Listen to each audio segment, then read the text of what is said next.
Lisa tadi ya, Lisa, kenapa tidak melakukan upaya hukum? Ini harus ada edukasi hukum ya. Ini kaitan Ridwan Kamil. Saya diundang sebagai praktisi hukum juga dari tadi kan, belum ngobrol hukum. Jadi gini, yang bisa menjawab sebenarnya kuasa hukumnya Lisa itu. Kenapa tidak melakukan upaya hukum terhadap Ridwan Kamil? Kalau menurut Anda? Nah, kalau menurut saya hanya Lisa ya. Tidak ada dugaan tindak pidana yang mau dilaporkan. Nggak ada terhadap tindak Ridwan pidana Kamil. ya? Tidak ada. Mau dilaporkan apa? Dilaporkan pemerkosaan bukan. Udah suka sama suka. Kemudian ada lagi Undang-Undang Nomor 12 Tahun 2022 tentang tindak pidana kekerasan seksual. Ya. Jadi kalau orang janji saya minta berhubungan badan, janji mau menikahi. Kemudian sudah hamil tidak dinikahi. Kalau kejadiannya itu setelah Undang-Undang TPKS itu bisa dilaporkan.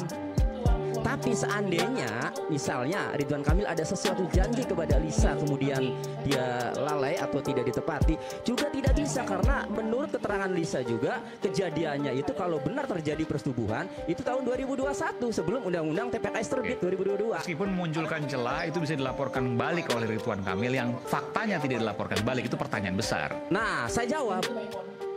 Pengacaranya Ridwan Kamil mengatakan tidak mau dites DNA terkecuali atas perintah proses hukum.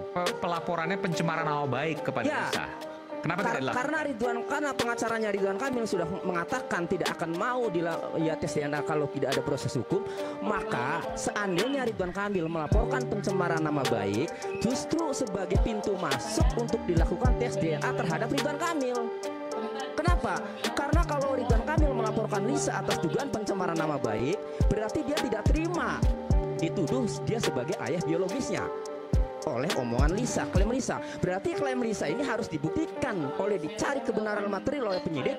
Benar tidak omongan Lisa? Diteslah DNA anaknya dan Ridwan Kamilnya. Sementara Ridwan Kamil pengacaranya mengatakan tidak mau dites DNA.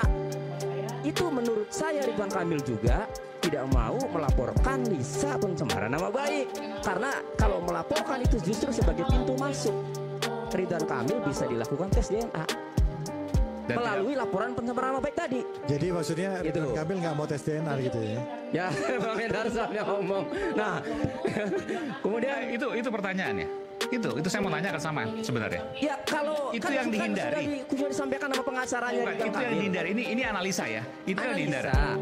Kemungkinannya itu ada. Kemungkinan itu ada karena sudah disampaikan oleh pengacaranya Ridwan Kamil, dia tidak mau melakukan tes DNA kalau tidak ada perintah hukum, perintah proses hukum. Artinya membiarkan persepsi publik bahwa terjadi perselingkuhan itu.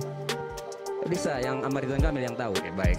Kalau Bang Ridwan Kamil ya masih asas praduga tidak bersalah dan nggak usah khawatir, nggak akan pernah terjadi tes DNA menurut saya. Tidak akan pernah terjadi. Nggak pernah terjadi. Bukan karena dihindari. Ya karena kalau orang cerai aja ada masa idah gitu kan. Ini kan memang orang yang hanya sekedar mencari sensasi, selama ini nggak pernah ribut gitu. Justru dia terjebak gitu. Saatnya kita harus membantu dan mendukung Pak Ridwan Kamil. Jangan sampai perbuatan wanita-wanita yang tidak bertanggung jawab ini bisa menjebak siapa saja. Mungkin saat ini Ridwan Kamil, mungkin saat ini nanti awas abang-abang semuanya. Kalau Anda udah pernah ya? Kalau saya udah pernah.